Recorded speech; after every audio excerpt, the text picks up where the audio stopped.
अस्सलाम वालेकुम मेरे प्यारे दोस्तों, कैसे हैं आप सब। और उम्मीद करती हूँ मेरी अब की कहानी का भी इंतज़ार हो रहा होगा। बहुत शुक्रिया, आप लोगों ने मेरी पिछली कहानी बहुत पसंद की और उसमें बहुत अच्छे अच्छे कमेंट्स किए, उसके लिए आप लोग का तहे दिल से शुक्रिया। आज की कहानी का नाम है जादू की मछली। एक बच्चा अपने पापा को ढूंढने के लिए बहुत परेशान रहता था। उस बच्चे का नाम था दीनू। दीनू के बाबा जो थे वो गांव में लकड़ी काटने जाते थे। दरख्तों की लकड़ी काट के रोज लेकर आते थे। एक दिन वो लकड़ी काटने के लिए सुबह जाते हैं तो शाम हो जाती है, रात हो जाती है, वो वापस ही नहीं आते।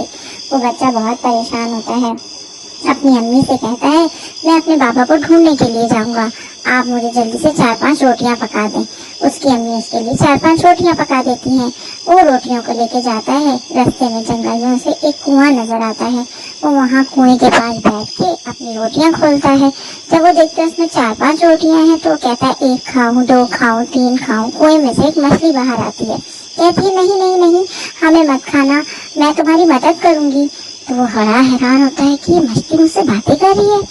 कहती मैं तुम्हें एक ऐसी पतीली दूंगी जिसे तुम बोलोगे मेरे लिए मजे मजे के खाने बनाओ, वो तुम्हारे लिए मजे मजे के खाने बनाया करेगी। तुम्हें कुछ भी नहीं करना होगा, प्लीज हमें माफ कर दो, हमारी जान छोड़ दो, हमें मत खाना। वो कहता लाओ पतीली दो। अब पतीली लेके वो जंगल में खुश खुश आगे जा रहा था। रास्ते में उसे एक बूढ़ी अम्मा मिलती है। वो कहती बेटा तुम कहाँ जा रहे हो। कहता मेरे बाबा खो गए हैं जंगल में, बहुत देर हो गई, 2 दिन होने वाले हैं, वो घर नहीं लौटे, उन्हें ढूंढने जा रहा हूँ। कहती रात तो ज्यादा हो रही है, अंदर जंगल में डर भी लगेगा, ऐसा करो आज रात मेरी झोपड़ी में गुजार लो। वो बच्चा झोपड़ी में चला जाता है। कहती ये तुम्हारे पास क्या है। कहते ये जादू की पतीली है, मजे मजे के खाने बना के मुझे खिलाएगी। कहती है अच्छा जरा बोल के खाना तो पकवाओ। वो पतीली से बोलता है तो पतीली उसके लिए बड़ी जबरदस्त किस्म की बिरयानी बना देती है। वो बुढ़िया बड़ी हैरान होती है, कहती है अच्छा तुम सो जाओ। बच्चा सो जाता है। वो बड़ी लालची बुढ़िया थी, उसकी पतीली चुरा लेती है और वहाँ नकली पतीली रख देती है। जब बच्चा सुबह उससे कहता है खाने बनाओ तो पतीली में तो खाना पकता ही नहीं। बच्चा बड़ा गुस्से में आता है, दोबारा उसी कुएं के पास जाके बैठता है और कहता है 1 खाऊं, 2 खाऊं, 3 खाऊं। कुएं में से फिर मछली बाहर आती है। कहती नहीं नहीं हमें मत खाना, प्लीज हमें मत खाना, मैं तुम्हें एक मुर्गी दूंगी, जादू की मुर्गी, वो तुम्हें सोने के अंडे देगी और जब वो सोने के अंडे देगी उसको बेच के तुम अमीर हो जाओगे। तो कहता है अच्छा लाओ मुर्गी दो। मुर्गी दे देती है और कहती है अब मुझे मत खाने आना। बच्चा मुर्गी लेके आगे जा रहा होता है। फिर रात करीब आ जाती है। वही बुढ़िया रास्ते में मिलती है और कहती है बेटा कहाँ जा रहे हो, फिर रात हो रही है और ये मुर्गी कहाँ से आई। कहते ये जादू की मुर्गी है, ये सोने के अंडे देती है। कहती अच्छा सोने के अंडे। कहते हाँ इसे मैं यही रखूंगा अपने सराहने। कहती हाँ तुम सो जाओ, सुबह जल्दी उठा दूंगी, तुम चले जाना। तो फिर ना वो सुबह सुबह जाता है। जब वो जाता है वहाँ पे देखता है कि वो मुर्गी जो है ना वो अंडे देती ही नहीं, और जब देखता है तो वहाँ सफेद अंडे रखे हुए होते हैं। उसे बड़ा गुस्सा आता है, कहता है फिर मछली ने मुझसे झूठ बोला।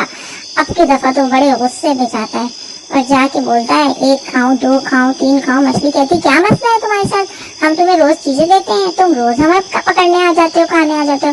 कहता तुम लोग झूठ बोलती हो, इसलिए मैं तुम्हें रोज रोज खाने के लिए आ जाता हूँ। तो उसने कहा हम झूठ नहीं बोलते, वो बुढ़िया जो रास्ते में तुम्हें मिलती है वो तुम्हारी चीजें चोरी करती है। कहता मैं कैसे मालूम। कहती अब मैं तुम्हें जादू की लकड़ी दूंगी, वो उस लकड़ी से तुम बोलोगे तो वो छड़ी उस बुढ़िया की पिटाई लगाएगी और फिर वो बुढ़िया तुम्हारी सब चीजें दे देगी। कहता मेरे बाबा जो इतने दिन से खोए हुए हैं, तुम देखना तुम 2 कदम ही आगे जाओगे वहाँ तुम्हारे बाबा भी मिल जाएंगे, वो रास्ता भूल गए थे और अब तुम्हें वो मिल जाएंगे। फिर उन चीजों को लेके तुम चले जाना और अब जंगल का रुख ना करना और खुशी खुशी जिंदगी बसर करना। कहता लाओ छड़ी दो। अब छड़ी लेके जाता है, बुढ़िया फिर मिलती है रास्ते में। कहता ये छड़ी किस काम की बेटा, अब कहाँ जा रहे हो। कहता अभी बताता हूँ। फिर उस छड़ी को हुक्म देता है कि जल्दी से इसकी पिटाई लगाओ। वो छड़ी उस बुढ़िया की खूब पिटाई लगाती है। बुढ़िया जोर जोर से चीखती है माफ कर दो, मुझे माफ कर दो। कहता है बताओ मेरी पतीली कहाँ है। कहती अभी लाती हूँ, अभी लाती हूँ। वो ला के देती है। कहता है मुर्गी कहाँ है। कहती मेरे पास मुर्गी नहीं है। कहता है अच्छा और पिटाई लगाओ इसकी। फिर बुढ़िया बहुत रोती है माफ कर दो, माफ कर दो, मेरे दिल में लालच आ गई थी। फिर वो बुढ़िया जल्दी से मुर्गी ला के देती है। वो दोनों चीजें लेता है और कहती है अरे छड़ी को तो रोक दो। और वो हंसता हुआ आगे चला जाता है। आगे रास्ते में उसको उसके बाबा भी मिल जाते हैं और अपने बाबा को लेके वो घर खैरियत से पहुंच जाता है। इस तरह दोनों खुशी खुशी जिंदगी गुजारने लगते हैं। अब आपको मेरी कहानी पसंद आई, उम्मीद है आप सबको पसंद आई होगी। अगर आई तो लाइक और सब्सक्राइब करना ना भूलिए और अच्छे अच्छे कमेंट्स भी जरूर करिएगा। और इस कहानी से हमें क्या सबक मिला कि लालच बहुत बुरी बला है। ठीक है मेरे दोस्तों, फिर इंशाल्लाह जल्दी मुलाकात होगी। अल्लाह हाफिज।